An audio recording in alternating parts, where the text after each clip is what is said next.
Hoje é domingo, 5 de maio, entra no ar neste momento mais um giro de notícias. Hoje às 18 horas e 30 minutos, o Botafogo joga para manter a liderança no Campeonato Brasileiro.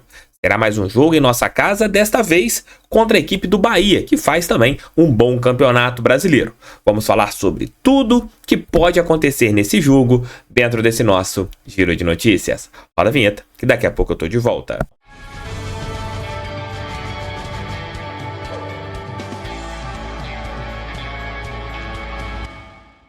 Se você ainda não entrou na Parimat, que é parceira do Botafogo, tá dando mole, entre. São várias possibilidades bem bacanas que vocês encontrarão nesta parceira do Botafogo.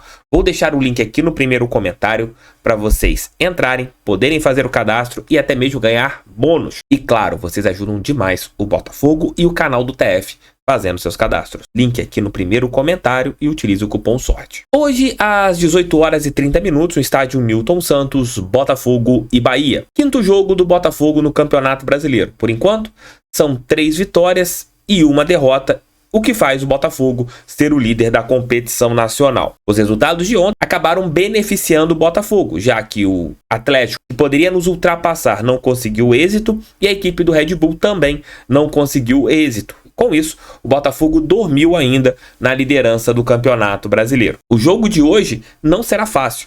A equipe do Bahia é muito rápida, daqui a pouco o Léo Dantas vai trazer as qualidades e os defeitos do time de Rogério Ceni, mas também faz um bom Campeonato Brasileiro e tem bons atletas. Mas falando do Botafogo, a gente que vem de uma vitória no mini Campeonato Baiano que nós estamos tendo, vencemos a equipe do Vitória no estádio Newton Santos, teremos hoje o Bahia. O técnico Arthur Jorge provavelmente deve fazer alterações na equipe que venceu o Vitória na última quinta-feira. Talvez ele faça alterações no sistema defensivo, no meio-campo e também no ataque.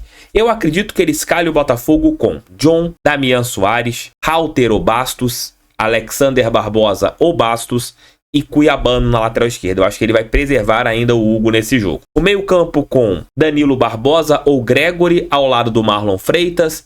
Nas extremas, eu acredito em Savarino de um lado, Jefinho do outro, Júnior Santos e Eduardo. Eu acredito nesse time. Ou ele tira o Jefinho e coloca o Savarino pela beirada esquerda e deixa o Oscar Romero jogando pelo lado direito, já que o paraguaio fez uma grande partida na última quinta-feira e talvez ganhe minuto. Com Júnior Santos e Eduardo fazendo ali o papel por dentro. Eu acredito que este seja o Botafogo. Mas o time que ele colocar em campo, eu tenho certeza que será um Botafogo muito competitivo. Será um jogo onde nós teremos talvez o adversário mais rápido que nós iremos enfrentar, um time que tem um bom contra-ataque e uma boa qualidade no meio campo, mas também tem algumas carências defensivas e isso pode ser favorável ao nosso Botafogo. A expectativa é de um público bom no estádio Newton Santos, nesse domingão às 18 horas e 30 minutos, mas eu quero ver o Botafogo novamente competitivo. A gente não jogou tão bem por 60% do jogo contra o Vitória, mas na reta final o Botafogo fez uma partida exemplar. Se a gente conseguir ter o desempenho da reta final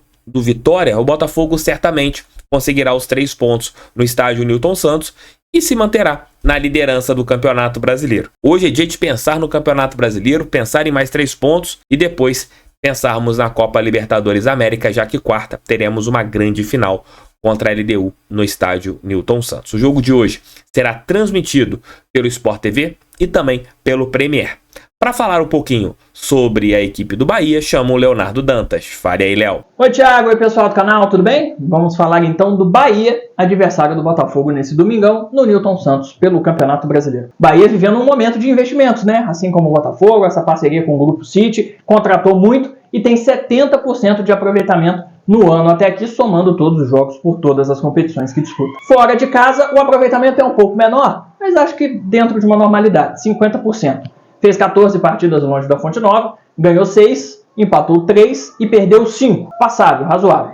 O que chama atenção são os números defensivos. Fez 24 gols, ok, um número legal também, mas tomou 22. É uma média bastante alta que se aproxima um pouquinho dos 2 gols sofridos por jogo longe de casa, e boa parte desses jogos como visitante foram ou na Copa do Nordeste ou principalmente no Campeonato Baiano contra adversários mais fracos, o que evidencia que esse time tem as suas fragilidades defensivas, fica um pouco exposto. Então vamos a essa análise defensiva do time do Bahia. O principal ingrediente do Bahia, na minha visão, é como o time tem dificuldades na marcação dos contra-ataques, nas jogadas em transição rápida do adversário, principalmente pelos lados do campo. E aí, na minha visão, essa dificuldade para marcar os contra-ataques tem duas explicações. A primeira, a lentidão do miolo de zaga. É uma dupla que tem mudado muito, o Bahia não encontrou ainda essa dupla ideal, toda hora troca. É claro que isso faz diferença também, a questão do entrosamento, mas via de regra é uma dupla, seja lá qual for que tiver em campo, que tem essa dificuldade no mano a mano. Na hora que a bola vem estilingada para o adversário, os caras ficam para trás. Dois são velhos conhecidos, né? Canu e Cuesta já passaram aqui pelo Botafogo. Outro ponto importante para essas jogadas fluírem, principalmente pelo lado do campo, é que o time do Bahia joga um 4-4-2, que pode variar para um 4-3-3, mas a linha defensiva é sempre com 4 jogadores. Se você pegar os vídeos, vai perceber que os contra-ataques que o Bahia sofre, normalmente a linha defensiva está com 3, ou seja, tem uma falha, fica alguém faltando. Normalmente esse um faltando é o Santiago Arias, lateral direito. Bom nome, tecnicamente bom jogador, importante lá na frente, faz uma dupla importante, às vezes um trio ali na fase ofensiva pelo lado direito, mas ele tem enormes dificuldades na recomposição. E aí abre-se um corredor para o lado esquerdo do adversário. Eu acho que esses são os dois ingredientes principais para fazer o Bahia ter dificuldade na marcação do contra-ataque. Mas acho que ainda pode ter mais um. O Bahia joga, via de regra, com 2 volantes, que na minha visão tem mais características de segundo volante, fica faltando aquele cara da marcação. Existe esse cara no elenco, é o Rezende. Ele costuma entrar no segundo tempo, vez ou outra começa jogando, mas os titulares são Caio Alexandre, ex-Botafogo, e o Jean Lucas, ex-Santos. E eles encostam muito lá na frente. Então, eles irem mais à frente, por terem essa veia um pouco mais ofensiva, faz com que surja um buraco ali no meio, e aí o adversário consegue, quando tem a bola, trabalhar bastante por ali, é outro ponto importante. Mas essa questão da recomposição da linha defensiva para sofrer o contra-ataque é que, primeiro, você não tem ninguém dando guarnição para a linha de defesa, então vai sempre arrebentar nela, os caras vão ficar no mano a mano, porque não vai ter ninguém dando essa proteção, essa sustentação. E segundo que, como eles estão longe, é difícil que um volante se desloque dessa linha média, digamos assim, para integrar a linha defensiva para ocupar o espaço que o Arias está dando. E aí, entre o Arias voltar e um volante que está longe voltar, acaba dando no mesmo. Então esse espaço se abre e forma-se um corredor por ali. Acho que são pontos importantíssimos e que podem encaixar muito com o estilo de jogo do Botafogo, do Arthur Jorge. O Bahia que também é ruim na bola alta, não que sofra muitos gols nesse fundamento, mas os zagueiros têm dificuldade de levar melhor, de se antecipar, de fazer o corte, então os adversários conseguem cabecear para o gol. Repito, o Botafogo sem Tiquinho tem dificuldade de fazer isso com a bola rolando, mas pode fazer na bola parada. Tem bons jogadores nesse tipo de fundamento também. Então, é outra possibilidade. E o Bahia também erra muito quando a saída de bola dele é marcada.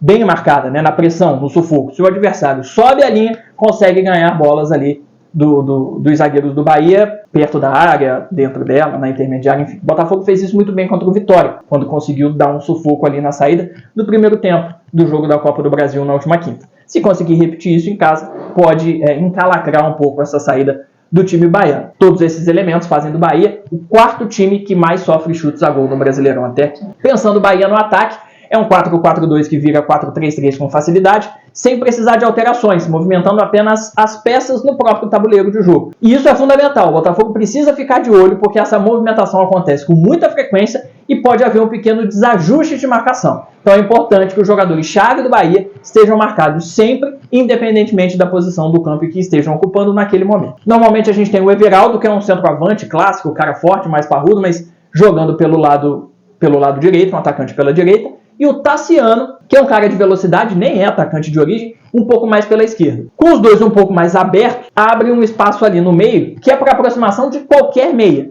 E aí você pode ter os dois volantes aparecendo, o Caio ou o Jean, ou principalmente os dois meias, os dois criativos, o Cauli e o Everton Ribeiro. E aí nesse desenho de alteração de posições, você pode ter o Everton caindo quase como um ponta-direita, algo que ele já fez no Flamengo com o Everaldo centralizado, ou então você pode puxar o Juba como um ponta pela esquerda, se ele estiver tendo muita facilidade naquele lado, sem precisar recompor muito, ou seja, são variações que levam o time muito pro ataque. Esse negócio de levar o time muito pro ataque, claro, dá presença de área, mas também facilita as finalizações de fora da área. O Bahia faz muito isso, bate de qualquer lugar, porque tem ótimos batedores de média e longa distância. Cauli, Everton, Juba, o Caio Alexandre, que fez um golaço esses dias contra o Fluminense, até o Jean Lucas bate bem também, só aí são pelo menos 5 jogadores. Vocês estão vendo que eu estou mostrando muitos nomes de jogadores do ataque do Bahia que chegam lá na frente. dá pra gente fazer um comparativo do Bahia com o Botafogo atual, de chegar com 4, 5 jogadores, tentar a tabela rápida, com um estilo um pouco diferente, porque tem mais jogadores jogando por dentro do que o Botafogo, que às vezes abre um pouco mais, mas é um time que cria muito, que propõe muito jogo, tem uma posse de bola inclusive maior que a do Botafogo, na casa dos 51%, a do Botafogo está na casa dos 48%. Então é um time chato quando vai pro ataque, porque vai com muita gente. E aí você precisa estar com a defesa muito bem postada, com o meio de campo muito bem preenchido, para que essa marcação esteja sempre ajustada. Bahia tem uma bola boa para cruzamentos também, porque o Tassiano é um bom jogador nesse fundamento e o Everaldo tem altura suficiente para isso. E o Bahia no segundo tempo ele se mantém muito perigoso quando faz as suas substituições, porque ganha muita velocidade.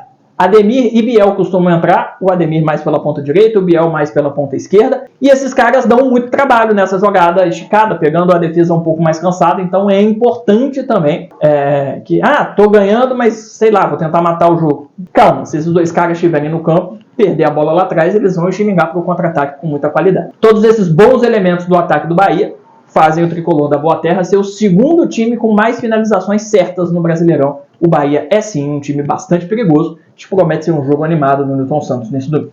Abraço, bom jogo. Valeu, Léo, por sua participação aí. Vantagens e desvantagens. Dá para o Botafogo conseguir ter uma vantagem em relação ao Tricolor baiano. Você vai deixar seu like, vai se inscrever no canal. Hoje, às 20 horas e 30 minutos, estarei de volta aqui no canal do TF com a nossa live pós-jogo. Espero a Deus que seja da 4ª vitória e a 6ª vitória seguida do técnico Arthur Jorge. Para contar um fato histórico, chamo o Leozão, Memória Alvinegra. Pessoal, vamos continuar o nosso campeonato baiano. Bom, o adversário da vez é o Bahia e esse jogo também será na nossa casa, mas dessa vez pelo Campeonato Brasileiro. Pois bem, assim como foi com o Vitória, a primeira vez que enfrentamos o Bahia também foi em 1935 e também foi no Campo da Graça. Mas diferente da goleada por 7-2, contra o Tricolor, a partida foi mais emocionante. 4-3 para o Glorioso, com gols de Carvalho Leite 2 vezes e Patesco e Otacílio completando o placar. Falando do histórico de confrontos, são 70 partidas contando amistosos, jogos oficiais e torneios que não existem mais. São 25 vitórias do Botafogo, 21 empates e 24 derrotas. Ou seja, o confronto é equilibrado. Sobre empates, desde o 3-3 pelo Brasileirão de 2018, com gols de Chiesa 2 vezes e Léo Valência, o Glorioso não empata com o time baiano. Começando os destaques agora, eu começo com 2012, quando o Botafogo fez uma grande partida contra a equipe do Bahia. E quem brilhou foi Cidinho, que marcou 2 vezes. O Elkerson também deixou a marca dele e o nosso alvinegro querido venceu por 3-0. O treinador naquele time era Oswaldo de Oliveira. Já em 2019, vindo para um tempo mais recente, a partida foi um pouco mais emocionante. Vencemos por 3-2 com gols de Eric, João Paulo e Cícero. O técnico da vez era Eduardo Barroca. Dito tudo isso, que em 2024 o empate siga sem dar as caras e que o nosso time, que já engatou a 5ª, vire um carro de Fórmula 1 e engate a 6ª, 7ª, a 8ª, que o Botafogo siga a sua evolução com o Arthur Jorge, conquistando a vitória. Grande abraço pra vocês, valeu, fui. Valeu, Leozão, valeu, Léo Dantas, redes sociais de ambos aqui embaixo. Hoje nós teremos a nossa live pós-jogo, com as participações de Léo Dantas, do Leozão Memória Alvinegra, do Pedro Brandino, lá na Zona Mista, trazendo detalhes do jogo do Botafogo. Também iremos ter o Quintela comigo lá do estádio Newton Santos. Então, a equipe do canal do TF presente em mais uma live pós-jogo, uma live de qualidade. É isso, meus amigos, é que o Botafogo tenha concentração e consiga mais uma vitória no Campeonato Brasileiro. O adversário é chato, é um bom adversário, é um time que eu vejo que vai brigar na parte de cima da tabela, mas temos tudo para conseguirmos mais uma vitória no estádio Newton Santos e continuarmos bem ali na parte de cima da tabela de classificação. Lembrando que o Botafogo vai jogar depois contra o Fortaleza e ficará 2 rodadas sem atuar no Campeonato Brasileiro devido ali datas trepadas, né? 2 jogos do Botafogo serão adiados para uma data futura. Eu acredito que a gente jogue na Copa América, né? No período da Copa América contra Corinthians e também contra a equipe do Fluminense. Tamo juntos, meus amigos. Contra vocês o estádio Newton Santos. Um beijo, fiquem com Deus sempre. Acima deles, fogão. Sempre fogão. Aqui é Botafogo de Futebol e Regatas. Valeu e fui. 18h30. Newton Santos começa a bola a rolar. E 20h30, live pós-jogo. Ela já está programada aqui no canal. Valeu e fui, tamo junto.